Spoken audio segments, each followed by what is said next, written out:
सुप्रभात साथियों, मैं कुंदन कुमार स्वागत करता हूं डीसी यानी डेली करेंट अफेयर्स एनालिसिस की शानदार सेशन में। दोस्तों चलिए सेशन की शुरुआत करते हैं पिछले वीडियो में पूछे गए प्रश्न के साथ।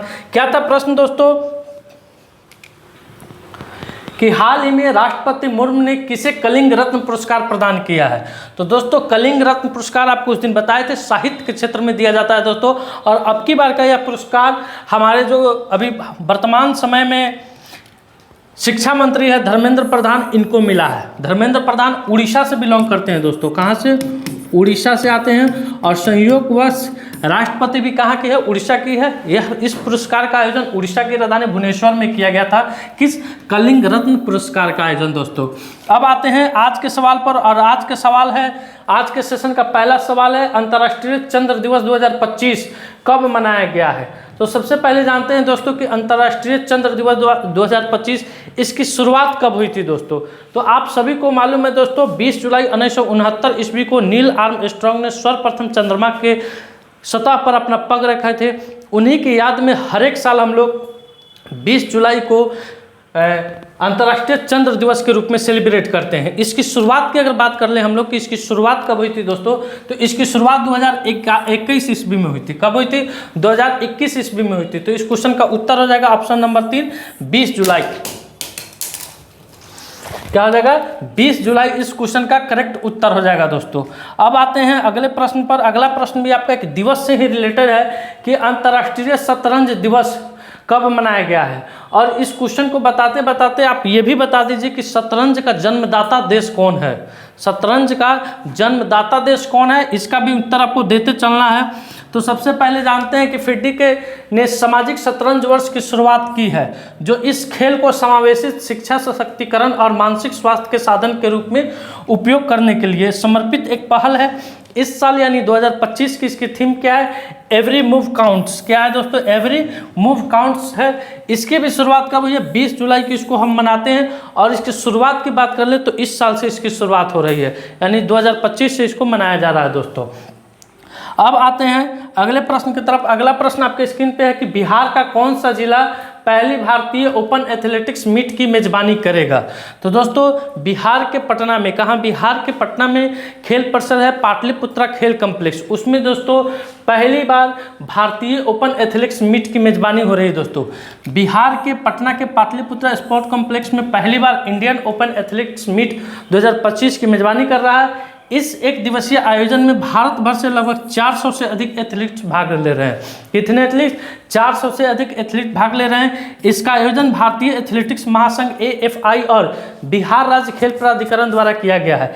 इसमें दोस्तों बिहार के 23 एथलीट्स भी भाग ले रहे हैं। अगर आप क्वेश्चन पूछ दे बिहार के किसी भी एग्जाम में स्टेट में कि पहली भारतीय ओपन एथलेटिक्स मीट में बिहार के कुल कितने प्रतिभागी ने भाग लिया था, तो 23। अब आगे देखना है कि 23 जो प्रतिभाग एथलीट है ये कौन सा पदक लाते हैं। स्वर्ण पदक, कांस्य पदक या रंज पदक, रजत पदक, कौन सा पदक बिहार की झोली में डालते हैं। तो इसका उत्तर हो जाएगा पटना हो जाएगा। पटना के पाटलिपुत्रा स्पोर्ट्स कम्प्लेक्स दोस्तों, जो कि एक इंडोर गेम स्टेडियम है। आते हैं अगले क्वेश्चन की तरफ। अगला क्वेश्चन है बिहार सरकार ने नौकरियों में महिलाओं के लिए 35% आरक्षण हेतु अधिवास नीति को मंजूरी दी है।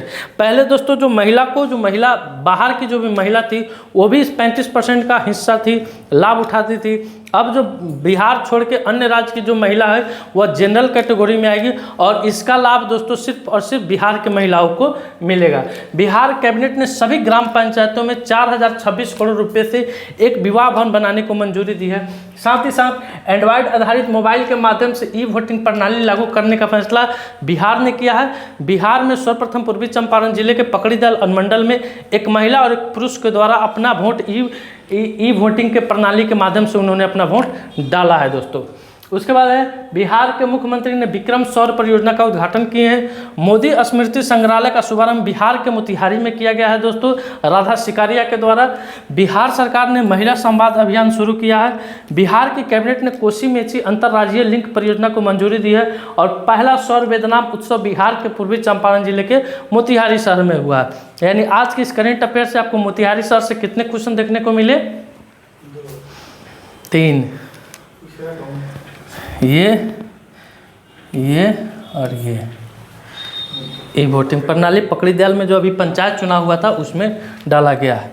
आते हैं अगले क्वेश्चन की तरफ। अगला क्वेश्चन आपके स्क्रीन पे आ रहा है कि हाल ही में किस राज्य सरकार ने दृष्टिबाधित यात्रियों की सहायता के लिए ध्वनि स्पंदन योजना की शुरुआत की है? तो तेलंगाना गवर्नमेंट ने दोस्तों वहाँ में जो भी दृष्टिबाधित यात्री हैं दोस्तों उनके लिए एक ध्वनि स्पंदन योजना की शुरुआत की है। ऑप्शन नंबर 2 इसका क्या हो जाएगा? करेक्ट उत्तर हो जाएगा। अगले क्वेश्चन की तरफ आते हैं। अगला क्वेश्चन आपके स्क्रीन पे आ रहा है कि हाल ही में भारत के पहले स्वदेशी रूप से डिजाइन और निर्मित डाइविंग स्पॉट वेसल INS निस्तार को कहाँ कमीशन किया गया है? तो भारतीय नौसेना ने दोस्तों विशाखापट्टनम में भारत के पहले स्वदेशी रूप से डिजाइन एवं निर्मित diving spot vessels DSV INS निस्तार को कमीशन किया गया है। इसे हिंदुस्तान शिपयार्ड लिमिटेड HCL द्वारा निर्मित किया गया। यह पोत भारत की पनडुब्बी संचालन क्षमता और स्वदेशी जहाज निर्माण में एक महत्वपूर्ण प्रगति को दर्शाता है। कुल मिलाकर कहा जाए दोस्तों तो INS विस्तार पूर्णतः स्वदेशी है। इससे पहले जो भी विमान वाहक पोत बनता था वो किसी न किसी देश के सहयोग से बनता था, और ये जो INS निस्तार है दोस्तों ये पूर्णतः स्वदेशी है। भारत के वैज्ञानिकों के द्वारा, भारत के इंजीनियरों के द्वारा इस पोत का निर्माण किया गया है दोस्तों। तो इसे कहाँ से पर डीकमीशन किया गया है? तो विशाखापट्टनम में इसको डीकमीशन किया गया है। आते हैं अगले क्वेश्चन की तरफ। अगला क्वेश्चन आपके स्क्रीन पे आ रहा है कि हाल ही में किस राज्य सरकार ने ऑपरेशन जीवन ज्योति शुरू किया है? हाल ही में किस राज्य सरकार ने ऑपरेशन जीवन ज्योति शुरू किया है? तो दोस्तों गोवा ने, किसने? गोवा ने ऑपरेशन जीवन ज्योति शुरू किया है दोस्तों।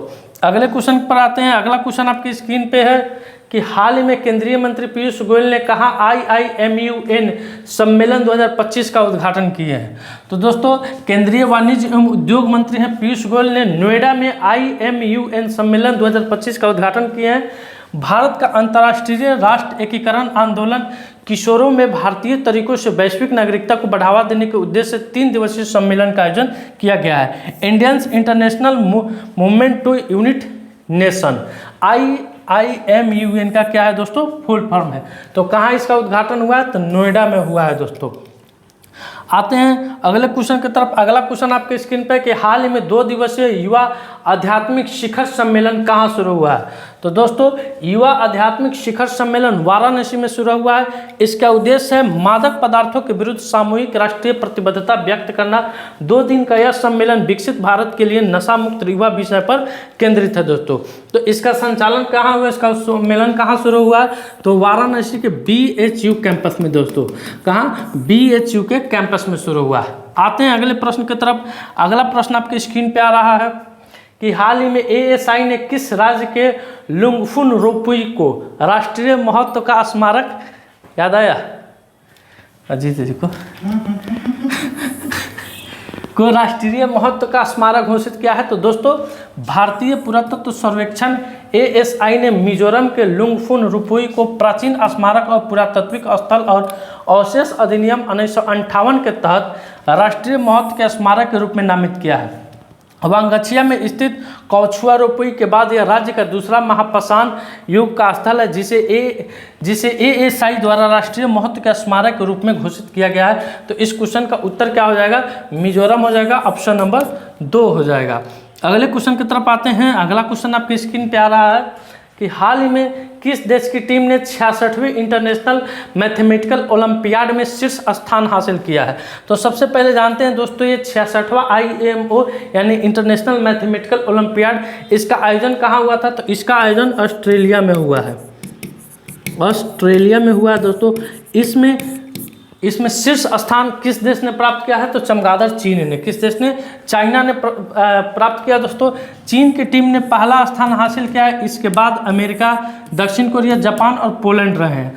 भारत ने 3 स्वर्ण और 2 रजत पदक के साथ 7वां स्थान प्राप्त किया है, जो पिछली रैंकिंग से क्या है? थोड़ा नीचे है। अब आते हैं अगले प्रश्न की तरफ। अगला प्रश्न आपकी स्क्रीन पे आ रहा है कि हाल ही में किस राज्य मंत्रिमंडल ने बेअदबी विरोधी विधेयक 2025 पेश किया है? तो दोस्तों सबसे पहले जानते हैं बेअदबी विरोधी विधेयक 2025 ये होता क्या है दोस्तों?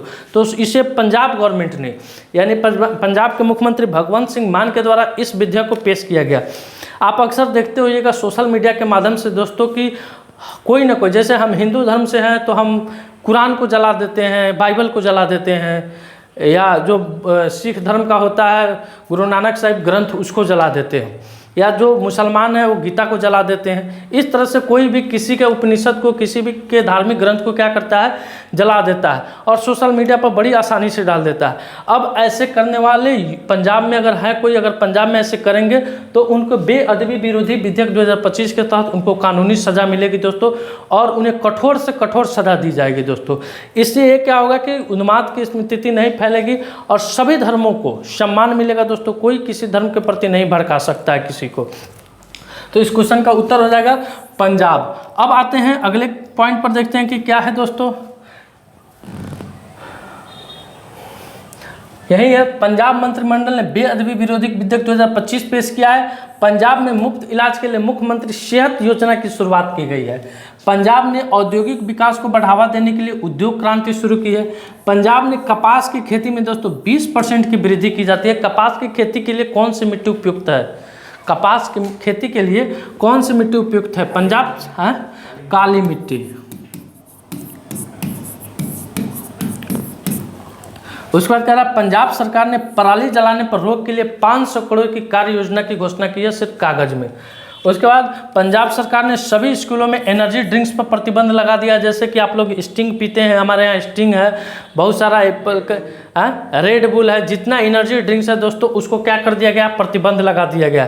पंजाब ने मध्य प्रदेश को हराकर 15वीं हॉकी इंडिया सीनियर पुरुष राष्ट्रीय चैंपियनशिप का खिताब जीता है। पंजाब अपनी विधानसभा में सांकेतिक भाषा शुरू करेगा दोस्तों। इससे सांकेतिक भाषा से क्या फायदा होगा कि जो कान से नहीं सुन पाते हैं दोस्तों उनके लिए आसान हो जाएगा समझना। अगले क्वेश्चन की तरफ आते हैं। अगला क्वेश्चन आपके स्क्रीन पर कि हाल ही में कौन सा देश बहुचरण मलेरिया वैक्सीन विकसित कर रहा है? तो दोस्तों अपना देश भारत, क्या अपना देश भारत दोस्तों बहुचरण मलेरिया वैक्सीन को विकसित कर रहा है, यानी ऑप्शन नंबर 1 इसका क्या हो जाएगा, करेक्ट उत्तर हो जाएगा दोस्तों। अगले क्वेश्चन की तरफ आते हैं। अगला क्वेश्चन आपके स्क्रीन पे है कि हाल ही में किस सरकार ने डेयरी क्षेत्र को बढ़ावा देने के लिए दूध सब्सिडी योजना शुरू की है? तो सबसे पहले देखते हैं दोस्तों, इस योजना के अंतर्गत किसानों को 5 प्रति लीटर दूध की सब्सिडी मिलेगी, यानी 5 रुपये प्रति लीटर दूध की सब्सिडी दी जाएगी। प्रसंस्करण के लिए सहकारी समितियों को दूध प्रदान किया जाना चाहिए। इस योजना का उद्देश्य है डेयरी उत्पादन को बढ़ावा देना, किसान की आय में वृद्धि और ग्रामीण क्षेत्रों में एक डेयरी क्रांति को बढ़ावा देना। तो ऐसा कौन सा राज्य कर सकता है दोस्तों आपके ऑप्शन के हिसाब से? तो असम राज्य कर सकता है दोस्तों। अब आते हैं नेक्स्ट क्वेश्चन की तरफ। नेक्स्ट क्वेश्चन है कि किस राज्य सरकार ने शक्ति श्री कार्यक्रम लॉन्च किया है? तो दोस्तों सबसे पहले जानते हैं कि इसका उद्देश्य है कॉलेज और विश्वविद्यालय में छात्राओं की सुरक्षा को सुनिश्चित करना। क्या? कॉलेज और विश्वविद्यालय में छात्राओं की सुरक्षा को सुनिश्चित करना। भुवनेश्वर में मुख्यमंत्री मोहन चरण मांझी, यानी यह किस राज्य के मुख्यमंत्री है? उड़ीसा के मुख्यमंत्री है मोहन चरण मांझी द्वारा इसे घोषित किया गया है। कार्यक्रम को निम्न लागू किया जाएगा, जैसे सभी 16 विश्वविद्यालय में, राज्य के जितने भी 16 विश्वविद्यालय उसमें लागू किया जाएगा। उच्च शिक्षा विभाग के अंतर्गत 730 सरकारी और सहायता प्राप्त कॉलेजों में दोस्तों। तो इस क्वेश्चन का उत्तर हो जाएगा ऑप्शन नंबर 3। इसमें विशेष रहेगा दोस्तों, शक्ति श्री में जो भी महिलाएं हैं, जो भी छात्राएं हैं कॉलेज में पढ़ रही है, विश्वविद्यालय में पढ़ रही है, उनके सुरक्षा को केंद्रित करना। अगला क्वेश्चन है आपके सामने। आज का सवाल है कि हाल ही में किसे बिहार चुनाव के लिए स्वीप आइकॉन नियुक्त किया गया है? नीतू चंद्रा, क्रांति प्रकाश झा, उपयुक्त दोनों की इनमें से कोई नहीं। इसका उत्तर आपको कमेंट सेक्शन में जाकर देना है दोस्तों। आज का सेशन मेरा यहीं समाप्त हुआ। वीडियो अच्छा लगे तो वीडियो को लाइक कीजिए, चैनल को सब्सक्राइब कीजिए। मिलते हैं आपसे अगले वीडियो में, तब तक के लिए धन्यवाद। अपना ख्याल रखिएगा। भारत माता की जय।